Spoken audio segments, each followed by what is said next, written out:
Bulletin की शुरुआत UP में ब्लॉक प्रमुख चुनाव से के आ रहे नतीजों के साथ करेंगे। देखिए, करीब 1 घंटे से मतगणना हो रही है, जिसमें फिलहाल बीजेपी को बढ़त मिलती दिख रही है। 825 में से 372 सीटों पर बीजेपी अब तक जीत हासिल कर चुकी है।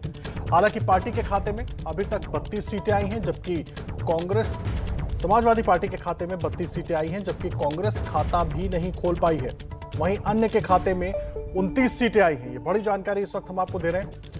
उत्तर प्रदेश में 825 सीटों पर ब्लॉक के चुनाव हो रहे थे। हालांकि 349 सीटों पर निर्विरोध चुन लिया गया था ब्लॉक प्रमुखों को। बाकी सीटों के लिए चुनाव हो रहे थे और जब कुल नतीजे जो है उसमें 372 सीटों पर बीजेपी अब तक जीत हासिल कर चुकी है।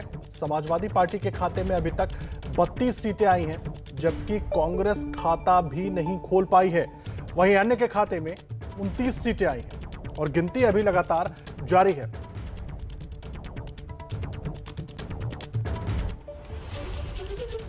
यूपी में ब्लॉक प्रमुख चुनाव में खूब बवाल हुआ। सिद्धार्थनगर, अमरोहा, रायबरेली, हमीरपुर, चंदौली, बलिया और अयोध्या में कहीं झड़प, कहीं मार पिटाई, कहीं नोक-झोंक तो कहीं लाठीचार्ज हुआ। बवाल की 8 तस्वीरें आप देख रहे हैं। चंदौली के सदर ब्लॉक में जमकर हंगामा हुआ। हमीरपुर में बीजेपी और समाजवादी पार्टी के कार्यकर्ता आपस में भिड़ गए।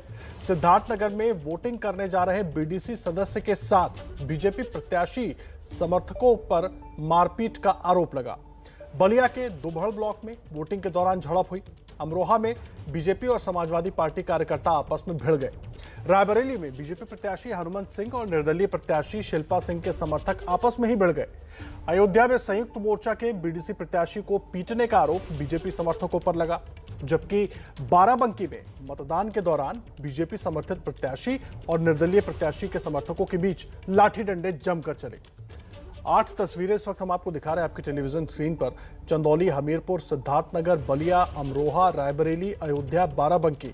उत्तर प्रदेश में 825 सीटों के लिए मतदान हुआ और उसके बाद अब गिनती जारी है। जिन सीटों पर आज मतदान हुआ है, 476 सीटों पर 349 सीटों पर निर्विरोध चुन लिए गए हैं ब्लॉक प्रमुख।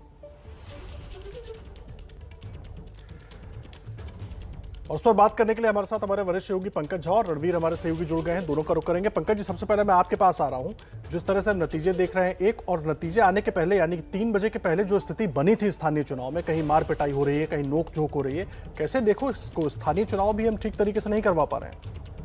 देखिए, इसका पुराना इतिहास रहा आदर्श। हर बार मतलब बात हम करें 2016 में, उससे पहले 2011 में, हर बार इस तरीके की चीज़ें होती थी। इस बार क्यों हमें ये तस्वीरें दिख रही है ना, क्योंकि सोशल मीडिया के दौर है। दूसरी बात, कैमरा मोबाइल से तस्वीरें आ जा रही हैं, उसकी वजह है। दूसरी बात, आप देखिए कि 3 बजे तक मतदान था। मतदान में जो एक तरीके से इस बार जो ब्लॉक प्रमुख का चुनाव हो रहा है, उसमें सीधे तौर पर देखिए 2 बड़ी पार्टियों के बीच में मुकाबला है। एक तरफ बीजेपी है, दूसरी तरफ समाजवादी पार्टी है। बाकी पार्टियां तो बीएसपी पहले से ही मैदान छोड़कर भाग चुकी है।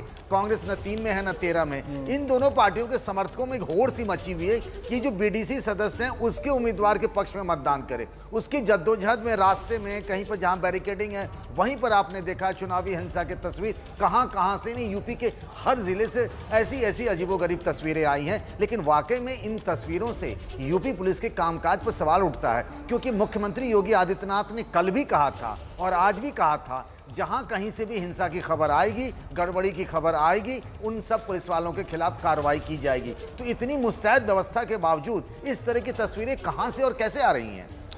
जी, अहम सवाल आप उठा रहे हैं, मैं आऊंगा आपके पास। रणवीर भी हमारे साथ जुड़े हुए हैं। देखिए, 433, 825 में से 433 पर जो है नतीजे वो घोषित हो चुके हैं। 379 बीजेपी, 34 सपा और अन्य के पास 31 गई हैं। रणवीर, मैं आपका रुख कर रहा हूं। नतीजे जो है वो पूरी तरह से बीजेपी के पक्ष में जाते दिख रहे हैं, लेकिन लगातार हंगामा भी देखा हमने दिन भर।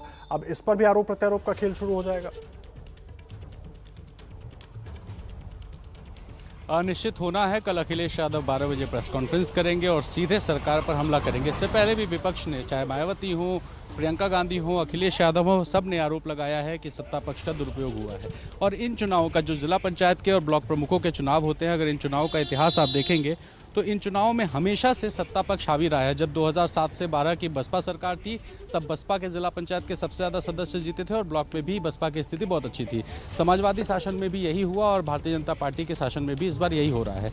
तस्वीरें जो हैं वो तस्वीरें, जैसे पंकज जी ने कहा कि सोशल मीडिया का दौर है, ज़्यादा आ रही हैं, तो तो तस्वीरें ज़्यादा आ रही हैं और ये हैरान इसलिए करती हैं कि समय बदल रहा है लेकिन हालात नहीं बदल रहे हैं। लोकतंत्र की ये तस्वीरें हैं। मैं लखनऊ में मौजूद हूँ, ये बख्शी का तालाब है और आप देखिए यहाँ पे जो गुलाल खेले गए हैं, ये थोड़ी देर पहले की तस्वीरें हैं जब प्रत्याशी जीता। लेकिन यहाँ प्रशासन मुस्तैद था, इस वजह से किसी तरह की हिंसा झड़प नहीं हुई। लेकिन जब हम बात करते हैं लखनऊ से बाहर के छोटे शहरों की, अयोध्या हो, फिरोज़ाबाद हो, अमरोहा हो, तमाम सारे ऐसे शहर हैं, इन शहरों में हिंसा हुई।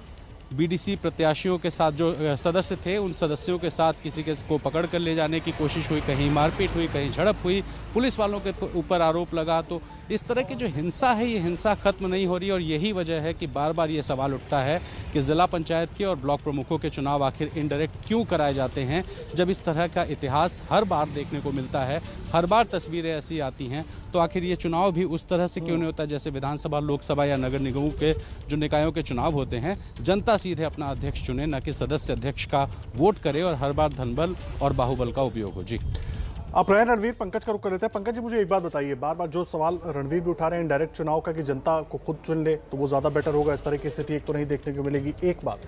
और दूसरी बात, मैं इसको विधानसभा चुनाव से जोड़ रहा हूँ। सभी दलों की कोशिश ये है कि ज़्यादा से ज़्यादा सीटें हमारे खाते में आ जाए। कैसे जोड़ूँ इसको विधानसभा से?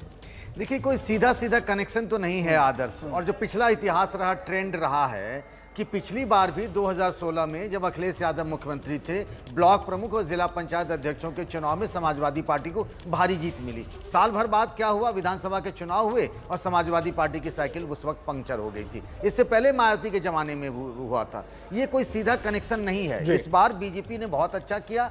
क्या अगली बार विधानसभा चुनाव में कर पाएगी, ये सवाल बार बार पूछे जा रहे हैं कि ये ट्रेलर है, आगे पूरी फिल्म क्या होगी। सीधा कनेक्शन कुछ नहीं है ऐसा। ठीक है, आप रहिए पंकज जी हमारे साथ। इस वक्त बड़ी खबर अपने दर्शकों को बता दें। देखिए, बीजेपी कार्यकर्ताओं और पुलिस के बीच झड़प की खबर आ रही है। इटावा से हंगामे और बवाल के बीच 20 राउंड से ज्यादा फायरिंग भी हुई है। आरोप है कि इसी दौरान एसपी सिटी को थप्पड़ मारने का आरोप है। बीजेपी सदर विधायक सरिता भदौरिया और जिला अध्यक्ष के साथ पुलिस की जमकर कहा सुनी हुई है। इटावा में सिटी एसपी के साथ धक्का मुक्की हुई है और आरोप है कि सिटी एसपी को थप्पड़ भी वहां पर मारा गया है। बीजेपी सदर विधायक सरिता भदौरिया और जिला अध्यक्ष के साथ पुलिस की जमकर वहां पर कहा सुनी भी हुई है। लगातार तस्वीरें एबीपी न्यूज पर हम आपको दिखा रहे हैं। आज यूपी में ब्लॉक प्रमुख चुनावों के लिए मतदान हो रहा था। 3 बजे तक ही मतदान हुआ। हालांकि अब मतगणना जारी है, लेकिन उसके पहले जमकर अलग अलग शहरों में झड़प, हिंसा, सब कुछ हुई। और इसी बीच इटावा से ये बड़ी खबर, जहां पर एसपी सिटी को थप्पड़ भी मारने की खबर सामने आ रही है और पुलिस और बीजेपी के कार्यकर्ताओं के बीच जमकर कहा सुनी भी हुई है। इटावा में सिटी एसपी को थप्पड़ मारने की खबर मिल रही है। एसपी सिटी प्रशांत कुमार के साथ वहां पर धक्का मुक्की भी की गई है। एसपी सिटी हाथ जोड़कर सबको समझाते नजर आए, लेकिन उसके बावजूद कार्यकर्ता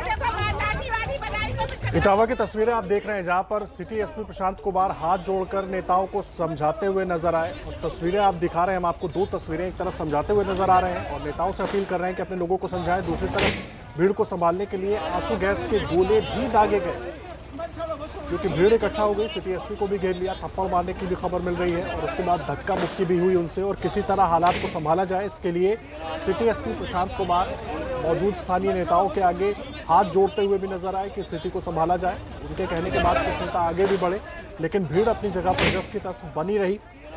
भीड़ को रोकने के लिए, तितर बितर करने के लिए आंसू गैस के गोले भी छोड़े गए। ये इटावा की तस्वीर आप देख रहे हैं, जहां पर सिटी एसपी प्रशांत कुमार के साथ धक्का मुक्की और उनको थप्पड़ मारने की भी खबर आई है। लगातार प्रशासन के लिए चुनौती थी कि किसी तरह की हिंसा ना हो और चुनाव शांतिपूर्ण तरीके से हो जाए, लेकिन उसके बाद सभी दलों के कार्यकर्ता आपस में भिड़ते अलग अलग शहरों में नजर आए और पंकज झा हमारे वरिष्ठ सहयोगी लगातार जुड़े हुए हमारे साथ। पंकज जी, ये इटावा की तस्वीरें बहुत चौंकाने वाली हैं।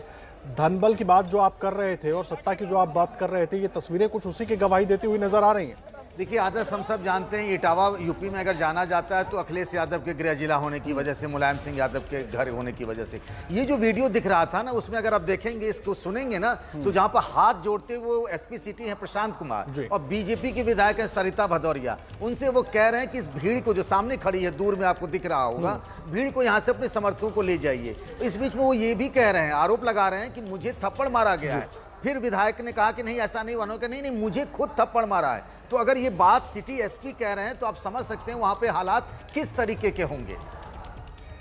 और इसीलिए चिंता बढ़ जाती है पंकज जी, क्योंकि अगर ऐसी स्थिति हो जा रही है तो जो चुनाव हो रहे हैं अलग अलग जगहों पे, जो हम देख रहे हैं मामले, अब तो हालांकि चलिए मतगणना शुरू हो गई है, लेकिन इसका मतलब सब कुछ भगवान भरोसे ही हुआ एक तरीके से, क्योंकि भीड़ इकट्ठा हो जाएगी, पुलिस की बात सुनेगी नहीं।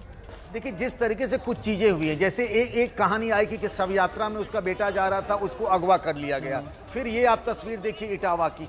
तो जो योगी आदित्यनाथ बार बार मुख्यमंत्री कहते रहे पुलिस अधिकारियों को कि कहीं भी किसी तरीके की इस तरह की गड़बड़ी नहीं होनी चाहिए। कुछ देर पहले उनका ये आदेश आया कि जो लोग उम्मीदवार थे ब्लॉक प्रमुख के, जो जीते या जो हार गए, उनको आप सकुशल उनके घर ले जाइए। वहां तक की बात हो रही थी, लेकिन तस्वीरों में हमें ऐसा दिख नहीं रहा है। तो कहीं न कहीं कोर कसर तो रह गई, चूक हो गई है। और कहीं कहीं तो साफ दिख रहा है कि बीजेपी के कार्यकर्ता जो हैं वो कुछ अधिक उत्साह में हैं, उन्होंने खुद कानून हाथ में लेने की कोशिश की, ऐसा तो इन तस्वीरों में दिख रहा है। जी आप रहिए पंकज जी, एक बार फिर से सुनवा भी देते हैं अपने दर्शकों को कि वहां पर जब एसपी सिटी उन नेताओं के पास पहुंचे तो क्या कुछ हुआ। अरे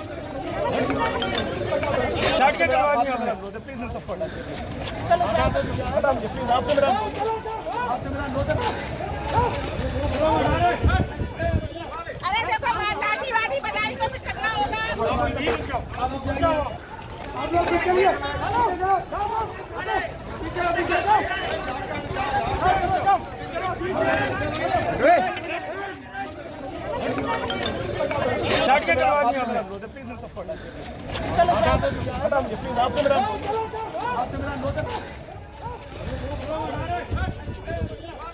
तो तस्वीरें इटावा की अपने दर्शकों को हम दिखा रहे हैं। ब्लॉक प्रमुख के चुनाव चल हुए और उसके बाद अब मतगणना जारी है, लेकिन चुनाव के दौरान, मतदान के दौरान क्या कुछ हुआ, ये इटावा की तस्वीर आप देख रहे हैं, जहां एसपी सिटी को हाथ जोड़ने पर मजबूर होना पड़ा। पंकज झा भी हमारे साथ जुड़े हुए हैं, रणवीर भी जुड़े हुए हैं। रणवीर, ताज़ा अपडेट क्या मिल रहा है, एक तो मतगणना को लेकर भी और उसके अलावा बाकी इलाकों में जहां पर हम 3 बजे के पहले कई जगहों पर हिंसा देखी थी, अब शांति है? देखिए मतगणना का काम लगभग पूरा हो चुका है। कुछ जगहों पर काउंटिंग चल रही है, क्योंकि वोट्स बहुत सीमित होते हैं, कहीं 60, कहीं 70, कहीं 100 और ज़्यादा 100, 120 से ज़्यादा कहीं वोट्स नहीं होते हैं। तो लगभग काम पूरा हो रहा है और थोड़ी देर में जो है फाइनल फिगर्स भी आ जाएंगे। लेकिन इस बीच में जो सबसे हैरान करने वाली तस्वीर है वो यही है कि जगह जगह से हिंसा की बात आई, लेकिन जब पुलिस पर ही थप्पड़ मारने का आरोप लगे, एसपी सिटी कहें कि मेरे ऊपर हमला किया गया, मेरे ऊपर बदसलूकी की गई, तो जाहिर है कि सवाल उठेगा कि आखिर ये नेता किसके दम पर इस तरह की हिंसा कर रहे हैं, किसके दम पर ये जो लोकतंत्र के नाम पर मजाक किया जा रहा है, मारपीट की जा रही है, जो सदस्य हैं उनका अपहरण किया जा रहा है। तो सवाल उठेगा। और ये चुनाव जो है, इसको सेमीफाइनल कहना विधानसभा का ठीक नहीं है, क्योंकि विधानसभा चुनाव से कोई बहुत मतलब नहीं होता है, बहुत छोटे स्तर का चुनाव होता है। लेकिन इसमें धनबल बाहुबल जिस तरीके से इस्तेमाल होता है, ये अपने प्रभाव को बढ़ाने का और अपनी राजनीति को चमकाने का चुनाव है। और ये जो बाहुबल है, ये जीतने वाला प्रत्याशी दिखाने के लिए सारा कुछ करता है। तो बहुत सारे जगहों पर, सिद्धार्थनगर में माता प्रसाद पांडे के साथ जो कुछ हुआ वो सबने देखा। कई बीजेपी नेता का आरोप लगा रहे हैं कि उनके साथ भी प्रशासन गलत कर रहा है, उनको वोट नहीं देने दे रहा है। तो सत्ता पक्ष के लोग भी प्रशासन पर आरोप लगा रहे हैं और विपक्ष तो लगा ही रहा है। तो बड़ा सवाल है कि आखिर इस चुनाव, जो ये जिला पंचायत के ब्लॉक प्रमुखों के चुनाव होते हैं, इनमें जी रणवीर, आपको मैं रोक रहा हूं इस वक्त और सीधा अपने दर्शकों को लेकर चलते हैं। राज्यवर्धन सिंह राठौड़ इस वक्त प्रेस कॉन्फ्रेंस कर रहे हैं। 30% बढ़ गई। पिछले 30 दिन में ही 550 केसेस आए। पिछले 30 दिन के अंदर 550 केस। एक भूखी महिला जो खाना मांग रही हो, उसके साथ में लॉकडाउन में रेप होता है। जयपुर में छत पे कपड़े सुखाने गई एक लड़की को उठा के ले जाते हैं। आप राजस्थान आए तो बस स्टैंड पे खड़े मत होइएगा अकेले, क्योंकि अलवर में उठा के ले गए। अपनी गाय को चराने के लिए कोई जाती है तो उसको उठा के ले जाते हैं। ये गैंग रेप्स हैं सारे। तो राजस्थान के लिए कानून अलग है क्या? और जब सवाल करने नौजवान जाते हैं तो उनको इस तरह से पीटा जाता है।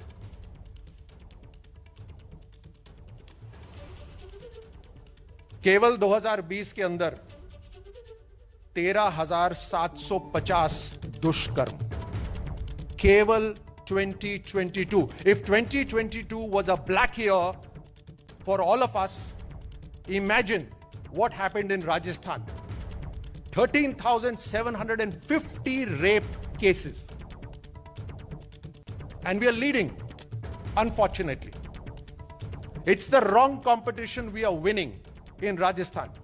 In all because the Congress government in Rajasthan has given up, abjugated its mandate to govern. They have only one objective. तो बीजेपी प्रवक्ता राजवर्धन सिंह राठौड़ को सुन रहे थे आप। राजस्थान में महिला अपराध जिस तरह से बढ़े हैं उसको लेकर लगातार बीजेपी हमलावर है गहलोत सरकार के ऊपर। दिल्ली पुलिस की स्पेशल सेल की टीम को आज बहुत बड़ी कामयाबी हाथ लगी है। पुलिस ने 2,500 करोड़ रुपए की हेरोइन बरामद की है। दिल्ली में ये ड्रग्स की अब तक की सबसे बड़ी बरामदगी बताई जा रही है। 350 किलो से ज्यादा हेरोइन बरामद की गई है। 4 लोग गिरफ्तार भी किए गए हैं। गिरफ्तार किए गए आरोपियों में एक अफगान नागरिक है जबकि 2 पंजाब और 1 कश्मीर का रहने वाला है। पुलिस के मुताबिक पकड़ी गई ड्रग्स में से कुछ पाकिस्तान से भी आई हो सकती है। बड़ी जानकारी हम आपको दे रहे हैं। दिल्ली पुलिस की स्पेशल सेल के हाथ आज बड़ी कामयाबी लगी है। पुलिस ने 2,500 करोड़ रुपए की हेरोइन बरामद की है। मनोज, किस तरीके से पुलिस को जानकारी मिली, कैसे ये पूरा मामला, ये जो सामान है ये सीज किया गया, पूरी जानकारी क्या है, पूरा अपडेट कैसे जुड़ा? जी बिल्कुल, देखिए आपको बताना चाहेंगे कि साल 2019 में दिल्ली पुलिस की स्पेशल सेल ने इसी तरीके का एक ऑपरेशन किया था जिसमें 330 किलो हेरोइन बरामद की थी। उसी ऑपरेशन को आगे बढ़ाते हुए पुलिस को लीड मिली थी कि राजधानी दिल्ली के अंदर कश्मीर का रहने वाला एक रिजवान नाम का शख्स है जो कि एक ड्रग्स की बड़ी खेप जो है किसी को सप्लाई करने वाला है। पुलिस की टीम ने सबसे पहले रिजवान कश्मीरी को घिटोरनी इलाके के पास से हिरासत में लिया, उससे पूछताछ की गई और उसके पास से पुलिस को 1 किलो हेरोइन बरामद हुई जो वो सप्लाई करने के लिए जा रहा था। जब उससे पूछताछ की गई तब उसने बताया कि पंजाब के रहने वाले 2 और लोग हैं जो कि इसी काम में शामिल है और वो फरीदाबाद के अंदर है। पुलिस ने उन दोनों को भी गिरफ्तार किया और जब फरीदाबाद में उस घर पर रेड की गई तो वहां से पुलिस को 354 किलो हेरोइन मिली जिसकी इंटरनेशनल मार्केट में कीमत 250 करोड़ रुपए बताई जा रही है। इतना ही नहीं, इसके बाद जब पुलिस की टीम ने अपनी इन्वेस्टिगेशन को और आगे बढ़ाया तब एक अफगानी नागरिक को भी गिरफ्तार किया गुरुग्राम से जिसके पास से 2 किलो हेरोइन बरामद हुई। इन सभी से लगातार पूछताछ की जा रही है और कहीं ना कहीं दिल्ली पुलिस की स्पेशल सेल के जो अधिकारी हैं उन्होंने बताया कि इसके तार पाकिस्तान से भी जुड़े हो सकते हैं और नार्को टेरर एंगल के मामले पर सवाल पूछने पर उन्होंने इनकार नहीं किया। तो हर एंगल से इस मामले की जांच की जा रही है। ये पता किया जा रहा है कि आखिरकार ये जो लोग थे यहाँ दिल्ली में किस किस को सप्लाई करने वाले थे और किस तरीके से ये पूरा नेटवर्क चल रहा था।